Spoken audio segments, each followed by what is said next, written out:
Eu tô falando isso porque eu passei uma semana no spa, quando eu tirei folga, né? Opa! Tive uma semana no spa e comi comida saudável, né? Nada mais saudável do que no spa. O spa, para onde eu fui, quando você entra, eles fazem uma revista nas suas coisas.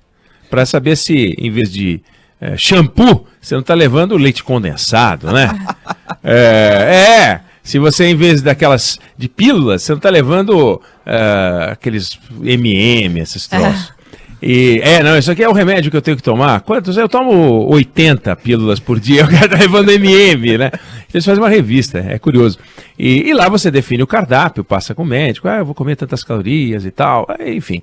E foi muito interessante, porque você emagrece, até porque você come pouca comida, com pouco sal, e é muito interessante. Quando eu estava saindo de lá, eu não vou chamar internos, né? um dos clientes do spa falou, você tem que passar numa padaria que tem aqui perto.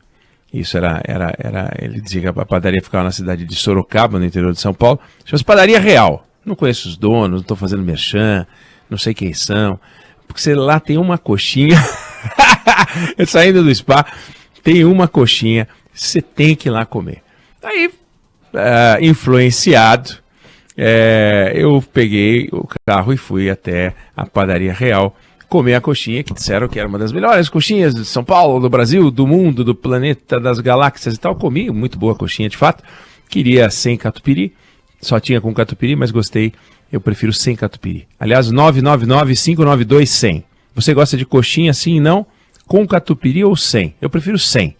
E outra pergunta, polêmica, por que lado você começa a comer a coxinha? Descobri que tem dois tipos de pessoas, obviamente, porque só tem dois lados a coxinha, mas acho que isso define muito o caráter de alguém.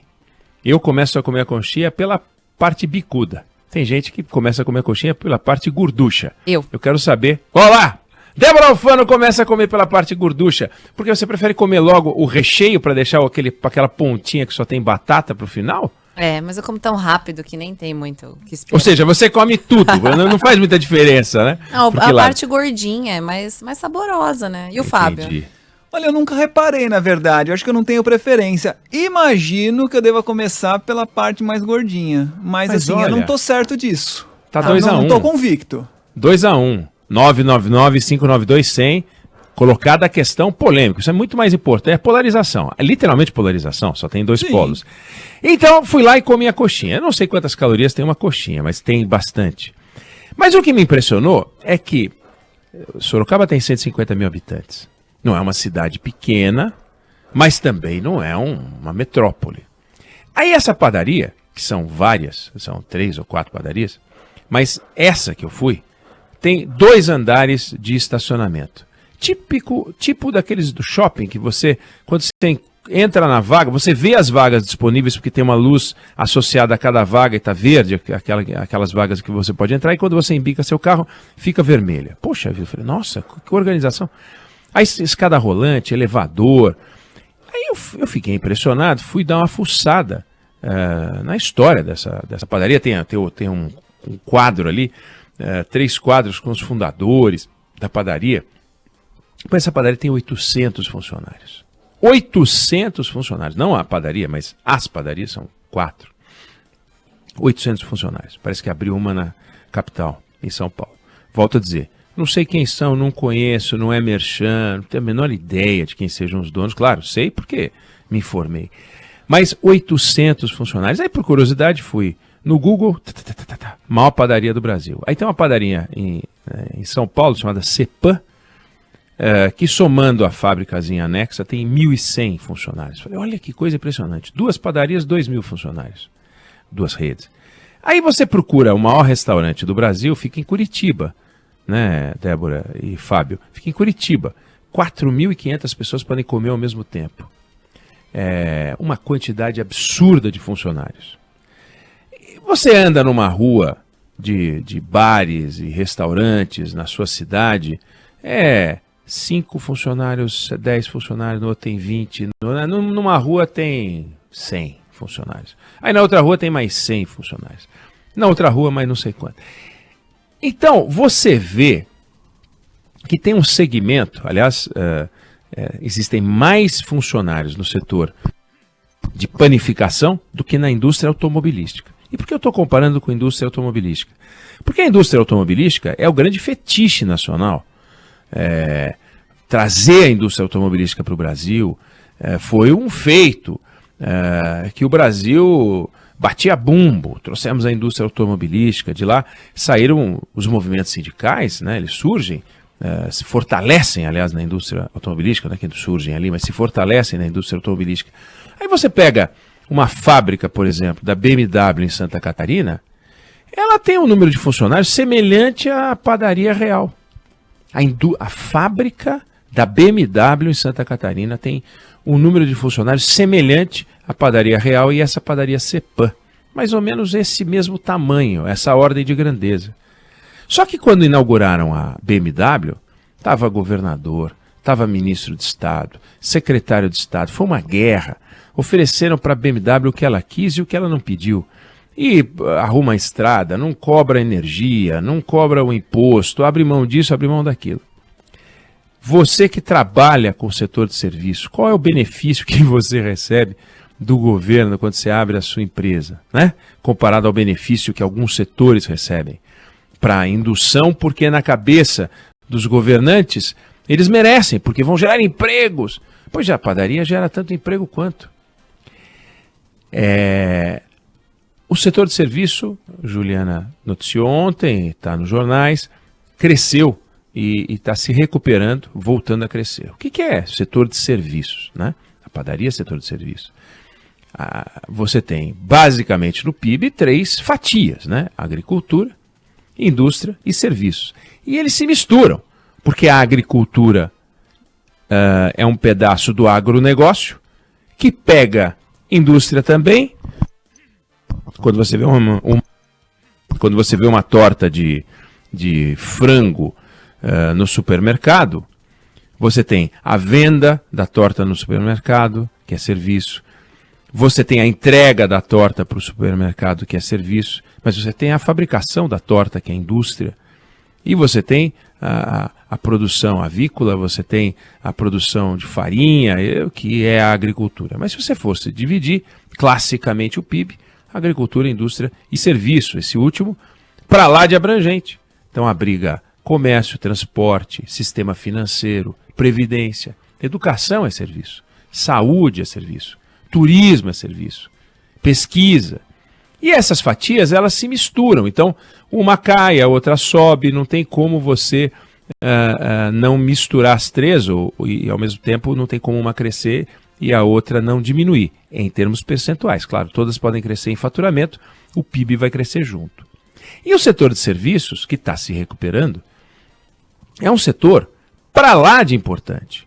Você pega uma pesquisa do Banco Mundial, o setor de serviços representa 50% do PIB, 50% do PIB, em mais de 120 países dos 150 analisados pelo Banco Mundial no último estudo que eu vi.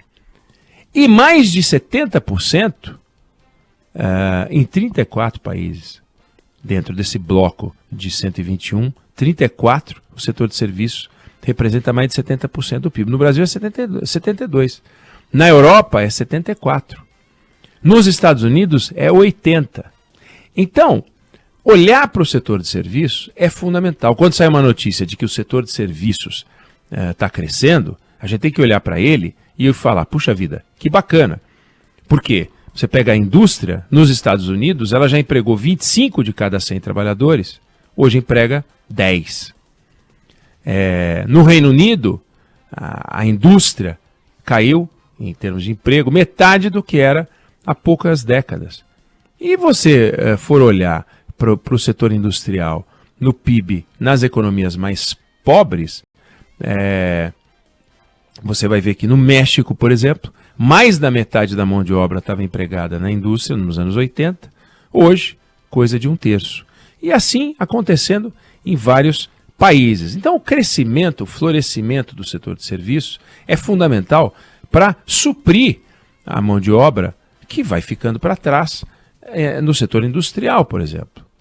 O agronegócio tem um limite. Quanto mais produtivo for o agronegócio, quanto melhor for a forma de produzir os produtos que eles produzem, menos gente estará empregada por atividade. Claro, você expandindo o negócio, você pode ter novos empregos por novas atividades.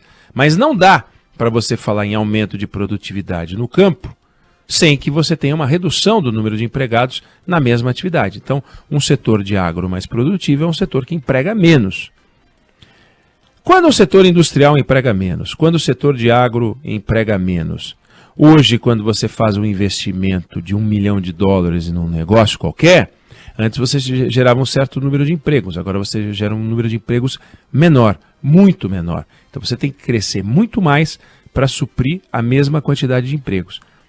De onde vêm os empregos, portanto, as maiores oportunidades, as melhores oportunidades, ainda que a indústria pague mais em média, é do setor de serviço. É para lá que a gente tem que olhar, sem desprezar os outros dois que precisam ser observados. Não dá para o Brasil deixar que a indústria seja algo que pertence a outros países simplesmente. Me recordo do economista João Sayad, falecido. Certa vez fui almoçar com ele e ele disse: o Brasil, referindo-se basicamente à indústria, o Brasil era um país de presidentes. Tinha várias empresas brasileiras, cada empresa brasileira tinha um presidente. Aí nós nos tornamos um país de diretores. Porque no máximo você não tem muitas empresas brasileiras como tinha antes, você passa a ter empresas um pouco maiores, então você tem um responsável para a América Latina, um diretor no Brasil. E a gente vai caminhar para ser um país onde o nível máximo de gestão será o de gerente. Nenhum problema contra ser gerente. Mas o gerente quer ser diretor, o diretor quer ser presidente. E essas oportunidades vão surgindo mais aonde? No setor de serviços, porque no setor industrial as coisas vão ficando cada vez mais complexas.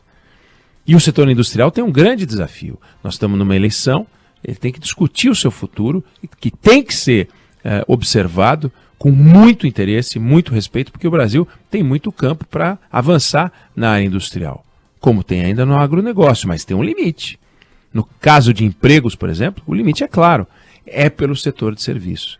E há alguns setores incríveis que são quase inexplorados. Se a gente comparar com outros países, eu chamo a atenção sempre aqui para o setor de turismo, porque o Brasil recebe tanto turista contra a Bulgária, eu posso depois pegar uma lista completa e vocês vão ver que não é só a Bulgária, que a gente toma um pau da Tailândia, como eu disse agora, recentemente, e que só o Museu da França recebe mais turista do que o Brasil recebe de turista estrangeiro. Então, o setor de turismo no Brasil tem muito o que crescer. Mas muito. Não é que ele pode dobrar, ele pode triplicar, ou mais do que isso, para a gente disputar mercado. A gente tem uma série de coisas que a gente valoriza e que é valorizado lá fora, mas que não faz as pessoas ainda viajarem para o Brasil, trazendo dólares, trazendo movimentação, trazendo emprego, gerando emprego, na verdade, gerando renda, que o setor é um grande expoente do setor de serviços. Então eu usei o exemplo da padaria para chamar a atenção de que existe um emprego escondido. Por trás de setores que não tem o charme da BMW, você não vai falar em design de pão de queijo, né?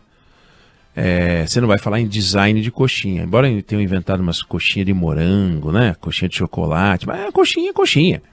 Tem coxinha boa, coxinha ruim, mas coxinha é coxinha. Você não vai falar assim, eu comprei uma coxinha, mas essa aqui é modelo 2018. Você vê aqui o farol aqui é meio redondo. Não tem isso. Coxinha é tradição.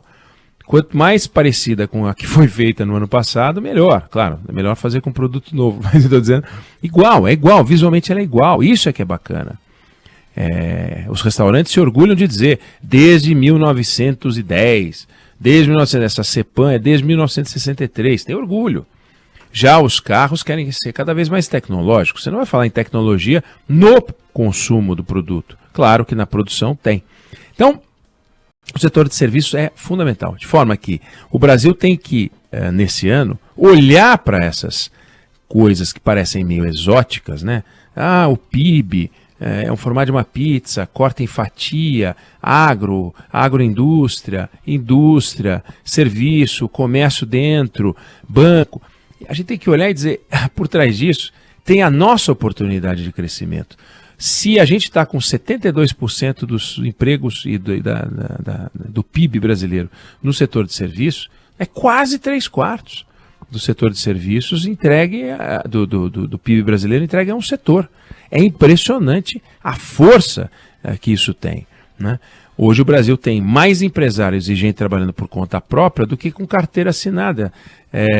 Então tem muito empresário. A maior parte desses empresários está no setor de serviços. É empresário dele próprio. Tudo bem, ele é empresário dele próprio, mas ele é empresário. A cabeça dele muda. Ele sabe que não dá para ele esperar o salário pingar. Ele tem que correr atrás para ele ter renda. Essa é uma cabeça de empresário que a maior parte deles está no setor de serviços. Então eu só trouxe aqui esses exemplos para a gente entender que certos assuntos que podem parecer exóticos e que a Juliana sempre traduz para a gente, uma grande contribuição da Juliana Rosa, para que a gente possa entender os meandros da economia, aqui tem um desdobramento muito importante. É na Padaria Real, é na Cepam, na quantidade de padarias que tem. É o único setor que realmente está presente em todas as cidades, né? É difícil você imaginar uma cidade sem padaria. Pode ter um ou outro povoado sem padaria, mas cidade tem padaria, e mais de uma padaria. Como é importante a gente olhar para isso com o mesmo respeito, com o mesmo interesse, a mesma admiração e a mesma atenção que os governantes dão para uma fábrica, né? Começar a olhar para esse setor de serviço e falar, olha gente, daqui pode sair muito dinheiro, muito PIB, muita riqueza para esse país. E tem muitos ouvintes que têm pequenos ou médios negócios aqui, estão agradecendo seu comentário, falando que muitas vezes são desvalorizados, né? Nem sempre tem esse olhar para as pequenas empresas e que muitas vezes acabam sustentando aí toda a economia. Muitos ouvintes escrevendo, viu, Ineg? Exatamente. Bacana isso. Muita economia italiana. A gente pensa que a economia é feita de grandes empresas monstruosas. Elas têm grandes interesses, muito poder. Presidente de uma mega empresa dessa consegue falar com todos os deputados do Brasil. Com um telefonema, ele fala com o deputado, fala com o senador, fala com os ministros, fala com o presidente da República, ou não. Qualquer presidente de uma mega organização dessas que a gente sabe o nome. Mas e do pequeno? Quem é que fala pelo pequeno? Quem é que fala com o pequeno para saber o que ele precisa? Quem é que vai atrás dos interesses dele para poder ampará-lo? Não é ampará-lo só com dinheiro, não. É financiamento. Financiamento ele paga. Não é dinheiro a fundo perdido, não. Mas é apoio, é redução de burocracia, é deixá-lo trabalhar, deixá-lo lucrar, é não regulamentar demais. Aliás, o governo começou com uma agenda, o governo federal, com uma agenda muito interessante das pequenas transformações. Facilitar a abertura de empresas, diminuir certas... É o primeiro suspeito de tudo. Ele tem que provar, tem que assinar documento, tem que levar em 3 vias, tem que ter um fiscal que valide tudo. A palavra dele não vale nada. Então, que a palavra do pequeno empresário valha. Se ele estiver mentindo, que pague o preço da mentira. Mas a gente precisa confiar mais nas pessoas, principalmente no pequeno empresário, porque senão ele fica sufocado por um controle que, quando é numa empresa grande, tem todo um departamento para atender. Mas quando é numa empresa pequena, como é que ele faz?